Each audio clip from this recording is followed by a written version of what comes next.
Salut à tous. Le combat entre Conor McGregor et Floyd Mayweather étant passé, et avec toute l'émulation, l'excitation et surtout toute la place qu'il a pris dans l'espace médiatique, en particulier YouTube, il y a quand même une info extrêmement importante qui est passée la semaine dernière, certes un petit peu noyée dans tout le spectacle du combat. C'est Jon Jones, le champion mi-lourd de l'UFC, qui venait tout juste de reprendre sa ceinture à Daniel Cormier, qui a échoué encore une fois un test antidopage de l'agence USADA. Et ça pouvait pas être pire puisque le produit en question, c'est du Turbinol, c'est un stéroïde anabolisant qui est utilisé par certains bodybuilders et qui fait partie bien sûr des produits interdits de l'USADA. Il risque jusqu'à 4 ans de suspension. Aujourd'hui, Jones a 30 ans et est au top de sa forme physique et de sa carrière. Ça fait déjà plusieurs années qu'il y avait des rumeurs de dopage de la part de Jones et de son camp d'entraînement. On peut facilement voir l'évolution physique de Jones, C'est quelqu'un qui naturellement est plutôt sec et très grand, et voilà, c'est pas quelqu'un de très musculeux.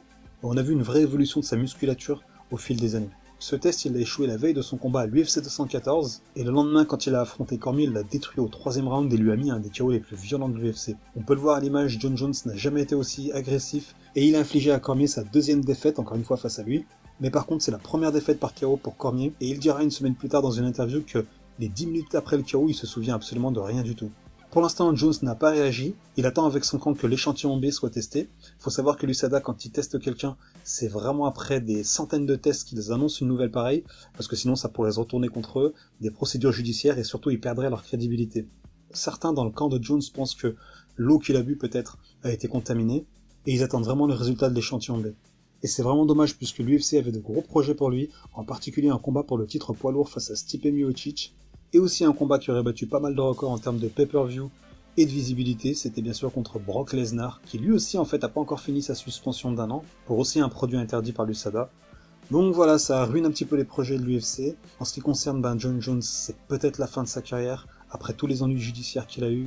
Il était déjà revenu d'une suspension d'1 an pour un produit qui est pas interdit, mais qui voilà bloque la production d'oestrogènes, ce qui en général sous-entend que la personne a pris en fait des stéroïdes.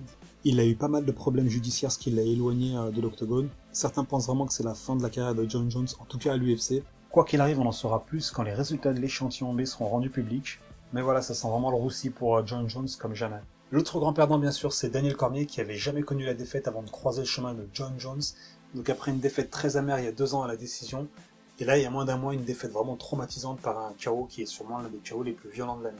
Voilà, Dana White qui était vraiment occupé avec le combat Mayweather et Conor McGregor a pas trop voulu s'exprimer, je pense que lui aussi il attend les résultats de l'échantillon B, et on en saura plus bientôt. Est-ce qu'ils vont redonner la ceinture à Cormier et déclarer le combat un no contest? C'est tout à fait possible. J'espère que vous avez aimé la vidéo, n'hésitez pas à liker, à mettre des commentaires et surtout à vous inscrire. Je vous dis à très bientôt, salut à tous!